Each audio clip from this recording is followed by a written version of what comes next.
Lenguaje y literatura. Segundo año de bachillerato.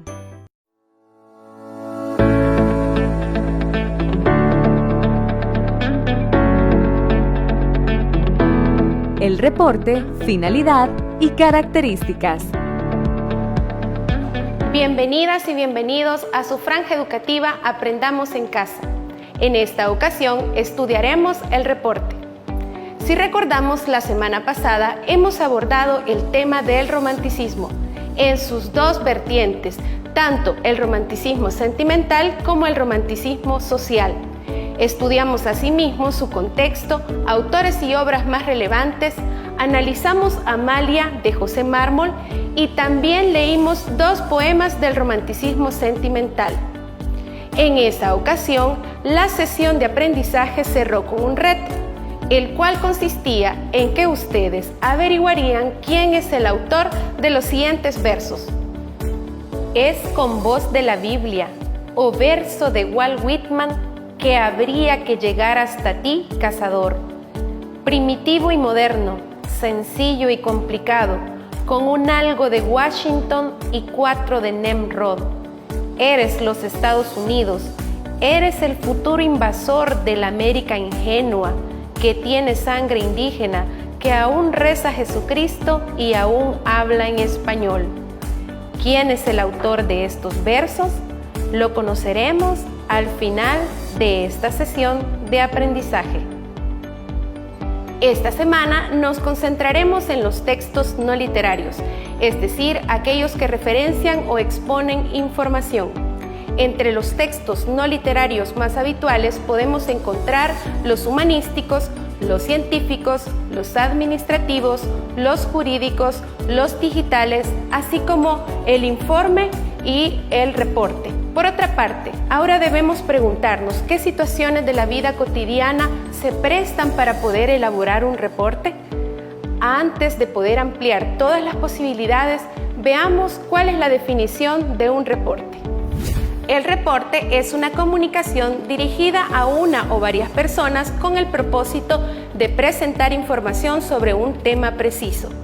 En él se sistematiza la información, la cual pueden ser datos o resultados de una investigación bibliográfica, empírica o mixta. Tipos de reporte. El primero es el reporte escrito. Este pretende que la persona interesada en la información aplique la metodología más adecuada para crear su reporte. En él se detallará el planteamiento, análisis y solución del problema. En este caso, se planteará como un resumen de los aspectos más importantes que tiene su trabajo. El reporte técnico es un mecanismo para presentar resultados o avances de los proyectos en los que se desarrollará la parte técnica de forma breve, previo a una publicación. Hay también reportes que no necesariamente sirven para ser publicados, sino que quedan como información histórica del proyecto. En estos casos no existe un formato determinado, sino que se deja a libertad del autor cómo se planteará.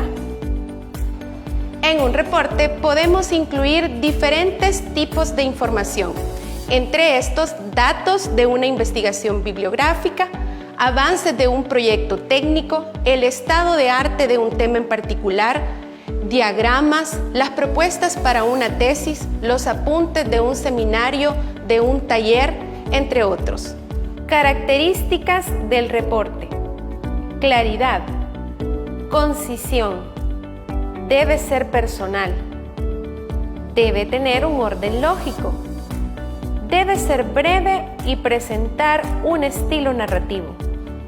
Puede ser subjetivo, pero siempre apegado a la realidad. Imaginemos ahora que debemos realizar un reporte acerca del origen de la palabra cipote. ¿Cómo lo haríamos? El primer paso es la búsqueda de la información. El segundo es la selección de las fuentes más pertinentes. El tercer paso es la redacción del resumen de estas fuentes. El cuarto paso es establecer conclusiones. Un quinto paso es poder agregar la bibliografía utilizada para tu trabajo.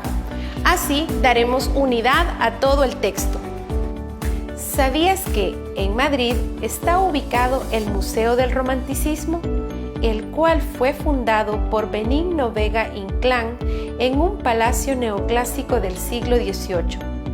Congelado en el tiempo, el museo traslada al visitante al siglo XIX, mostrando las particularidades de una época marcada por la ruptura con lo anterior y por una rica producción artística y literaria, caracterizada por la evasión del mundo, la importancia de los sentimientos, la melancolía y el misterio.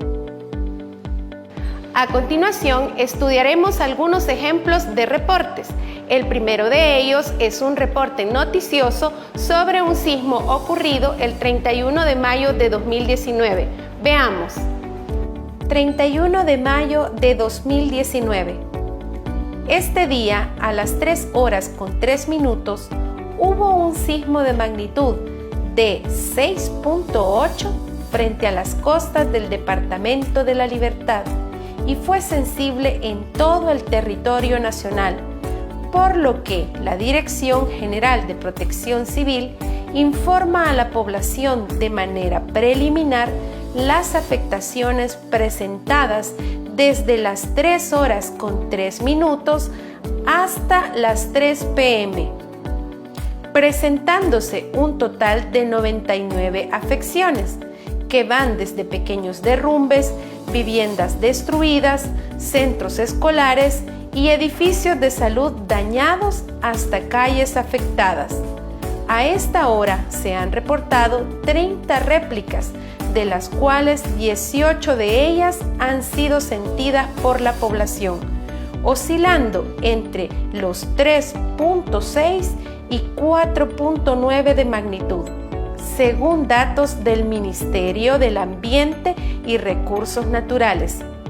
No se descarta que este sismo genere la activación de fallas locales, presentándose un sismo sentido de magnitud 2.6 en Santiago Texacuangos, departamento de San Salvador, y otro de 2.9 de magnitud en la zona de Tecapa, municipio de Berlín, departamento de Usulután.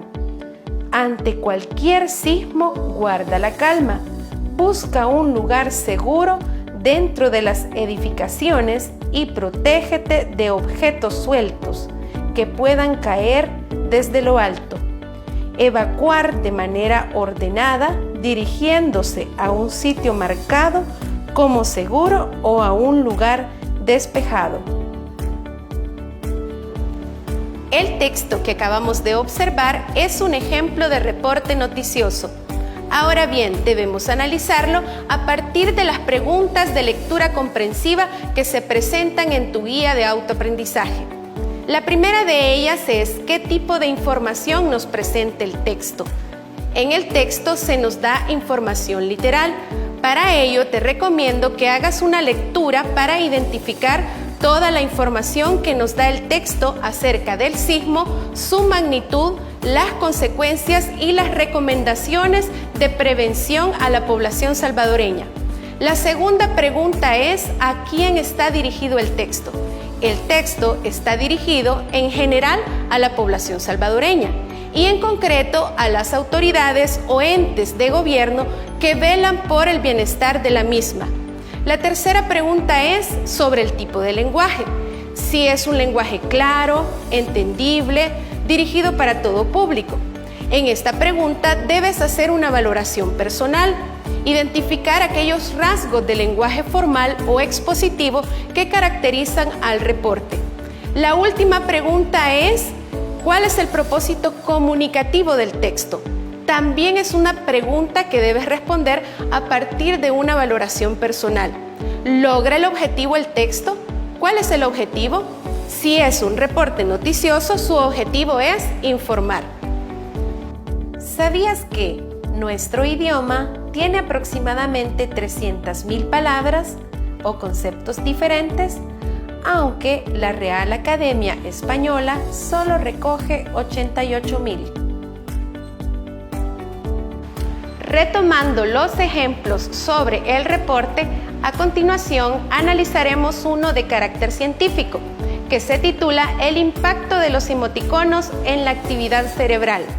Para ello, estudiaremos los 3 aspectos básicos de todo texto informativo, es decir, introducción, desarrollo y conclusiones. Recuerda que este fragmento también está en tu guía de autoaprendizaje de la semana 3. Veamos. Introducción. Presenta los antecedentes del tema de estudio y su importancia. Se define el propósito de investigación y en ella se presentan las ideas que se expondrán. Desarrollo. Es la parte fundamental del informe.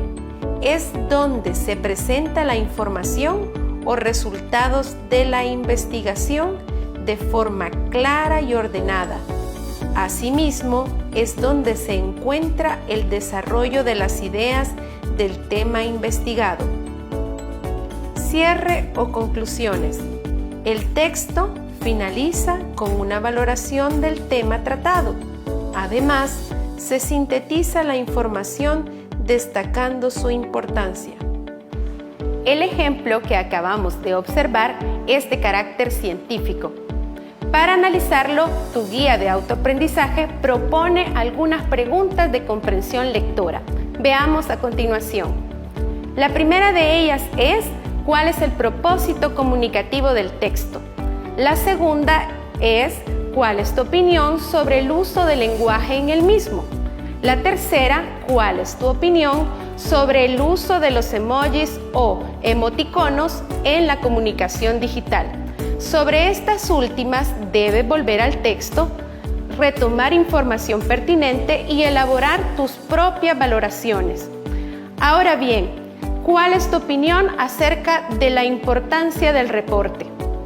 El reporte en el ámbito académico nos ayuda a sistematizar información.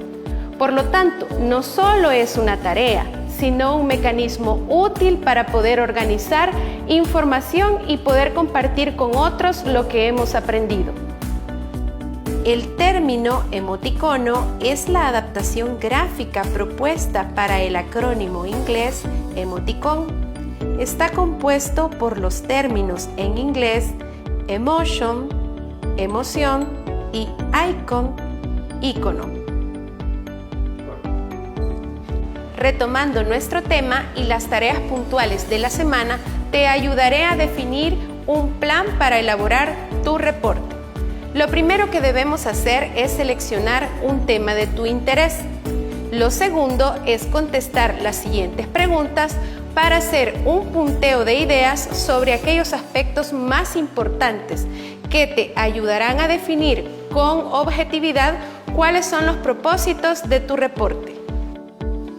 ¿Cuál será el propósito de mi reporte? ¿Para qué escribo el reporte? ¿Cómo lograré que mi reporte cumpla el propósito que he definido? ¿Hacia qué público irá dirigido mi reporte? Describo las características del lector. ¿Qué tipo de fuentes de información consultaré? ¿De dónde obtendré la información? ¿Qué características debe tener el reporte que escribiré? Continuando con nuestra sesión de aprendizaje, en esta ocasión hablaremos de nuestra autora de la semana, Claudia Lars. Si bien la literatura salvadoreña tiene diferentes exponentes que participaron de los movimientos literarios latinoamericanos, nuestra autora se inscribe en un modernismo que estuvo entre siglos, es decir, siglo XIX, siglo XX. Su poesía en particular estuvo marcada por esta estética. En la colección de Biblioteca Básica de Literatura Salvadoreña encontrarás algunos títulos que te servirán para conocer más de esta escritora. Claudia Lars fue el seudónimo utilizado por la autora Margarita del Carmen Brandon Vega para firmar su obra literaria. Su vida transcurrió en El Salvador. Sin embargo, trabajó varios años en Estados Unidos como profesora de español. Posteriormente volvió a su país de origen, donde comenzó su carrera como poeta y también como colaboradora de diversos medios. Claudia Lars consiguió varios premios y nominaciones a su obra, siendo finalmente considerada como una de las grandes voces de la literatura salvadoreña en el siglo XX. Entre su importante producción, habría que destacar títulos como Estrellas en el Pozo, Donde llegan los pasos, Tierra de infancia, La casa de vidrio, Presencia del tiempo, Delfino amanecer o Girasol, entre otros. Siguiendo con nuestra sesión de aprendizaje, te ayudaré a recapitular cuáles son las tareas puntuales de la semana. La primera de ellas es elaborar un plan para la escritura de tu reporte. La segunda es resolver las guías de autoaprendizaje, sobre todo aquellas que tienen que ver con la lectura comprensiva, sobre los fragmentos que hemos estudiado en esta ocasión.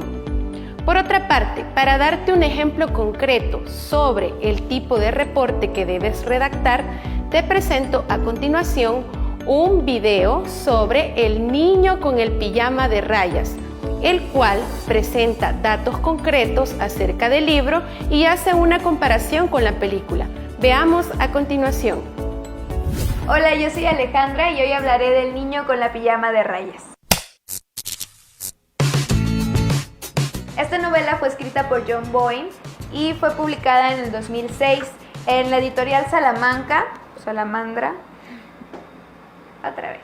La editorial que lo publicó en español es Salamandra y en esta edición, que es la sexta, tiene más de 200 hojas. El niño de pijama de rayas habla de Bruno, un niño de 8 años que es hijo de un general nazi que se muda de Berlín a una casa de campo que colinda con un campo de concentración. Esto Bruno no lo sabe. En una de sus aventuras recorre el lugar y se encuentra con Shmuel, un niño judío que se encuentra dentro del campo de concentración. Se preguntarán por qué elegí esta historia. Cuando yo tenía 13 años comenzó a gustarme el tema de la Segunda Guerra Mundial y empecé a leer muchos artículos y ver varios documentales. Este libro fue la primera novela que leí al respecto. Es decir, es una historia ficticia, pero que se basa en ese hecho.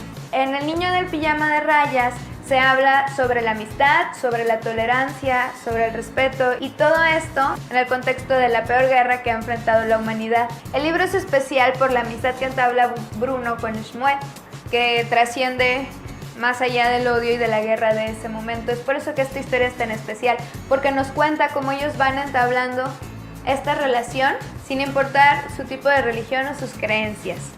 El niño del pijama de rayas es una historia muy ágil, es una lectura muy fácil. Yo la terminé de leer en un día. Entonces, para las personas que buscan algo rápido, ligero, pero muy interesante y cargado de información histórica, se los recomiendo mucho. Igualmente, la lectura es apta para niños y jóvenes que estén interesados en ella. El niño con el pijama de rayas es un libro que está contado en tercera persona, es decir, el autor es quien redacta, es quien narra lo que se está viendo en el libro. Esto nos permite un campo de visión más amplio, ya que no nada más conocemos el punto de vista de un personaje, sino todos los que están alrededor y la historia en general. Esta historia cuenta con poquitos personajes, solamente son la mamá, el papá, la hermana, Shmuel y Bruno. En ocasiones aparecen pequeños personajes, pero son muy secundarios, entonces no trascienden. Otro de los personajes que aparecen en el libro es Pavel, cuya historia me pareció muy interesante porque en la historia él es un cocinero y previamente había sido doctor. Y en los momentos en los que aparece muestra su lado humano, y en los momentos en los que interactúa con Bruno, quien es un niño alemán, no importa su creencia, sus razas ni su religión, simplemente son seres humanos ayudando a seres humanos. Este libro ya tiene una versión cinematográfica que fue presentada en el 2008. El guión también fue escrito por John Boyne. Yo no he visto la película, entonces no sabría decirles si es buena, si es mala, si me gustó o no me gustó. Lo que sí les puedo decir es que el libro lo hizo y fue un muy buen comienzo para leer novelas relacionadas con la Segunda Guerra Mundial. En el desenlace de la historia encontré ciertos puntos que me parecieron muy poco creíbles de acuerdo al contexto histórico. Esto no me gustó porque siento que hubo un poco de distorsión para que la historia encajara. Sin embargo, este pequeño punto no altera la calidad del libro, al menos eso es lo que yo pienso. Siento que sin esos pequeños cambios, la historia no habría podido ser tan conmovedora y llegar a tanto público como ha llegado hasta ahora. A este libro también le voy a poner un 10. Siento que es una historia que es muy importante leer, que vale mucho la pena. El trama, el contexto, el desarrollo, el desenlace, para que podamos conocer más de lo que ha pasado sin dejar de lado la nobleza con la que se puede llegar a contar una historia. Hasta ahora solo he dado 10 a los libros que les he presentado porque son los que más me gustan y decidí iniciar con ellos este canal. Esta es mi reseña del niño con el pijama de rayas. Espero que les haya gustado. Si tienen algún comentario déjenmelo aquí, igual alguna recomendación. Espero que le den like, que lo compartan y que se suscriban al canal. Y nosotros nos vemos en el siguiente video. Muy bien, el video que acabamos de observar se concentra en explicarnos de qué trata el libro. Además de compararlo con la película, nos dice cómo es contado, es decir, el tipo de narrador. La chica que lo presenta también nos da sus propias valoraciones. Asimismo, te presenta una forma en la que puedes elaborar tu reporte sobre Amalia, o puedes hacerlo sobre otra novela de carácter histórico. Recuerda que el reporte debe ayudarte a compartir información, tus aprendizajes y puedes retomar aquellos temas que te parecen más interesantes de la novela que has leído, para que en familia puedas compartir valores, habilidades comunicativas que te permitan crecer personalmente. Ahora veremos cuál es la respuesta al reto de la semana. El autor de los versos es con voz de la Biblia o verso de Walt Whitman que habría que llegar hasta ti, cazador, primitivo y moderno, sencillo y complicado, con un algo de Washington y 4 de Nimrod. Eres los Estados Unidos, eres el futuro invasor de la América ingenua que tiene sangre indígena, que aún reza a Jesucristo y aún habla en español. El autor es Rubén Darío. Félix Rubén García Sarmiento, conocido como Rubén Darío, nació el 18 de enero de 1867 en Metapa, Nicaragua. Sus padres fueron Manuel García y Rosa Sarmiento Alemán. En 1879 publicó ya sus primeros poemas en el diario El Termómetro. En 1881 escribió artículos para el periódico político La Verdad. En 1882 optó por una beca para estudiar en Europa. También viajó a El Salvador, donde conoció a Francisco Gavidia, el poeta más destacado de ese momento, que influyó notablemente en él en el sentido de experimentar con la métrica y la rima. Estamos a punto de cerrar la sesión de aprendizaje. Ahora quiero plantearte un nuevo reto. El reto consiste en investigar quién fue el escritor modernista que trabajó la crónica desde un punto de vista cosmopolita y además fue un escritor costumbrista. Investiga y ten a mano el dato para la próxima sesión de aprendizaje. Por otra parte, también quiero recordarte que puedes volver sobre esta sesión buscando el resumen que te presenta la página de Canal 10 en Facebook, o bien puedes buscar la clase que te interesa para resolver alguna duda en el canal de YouTube Aprendamos en Casa. No olvides cuidar de tu salud, apoyar a tu familia y nos encontraremos en la próxima sesión.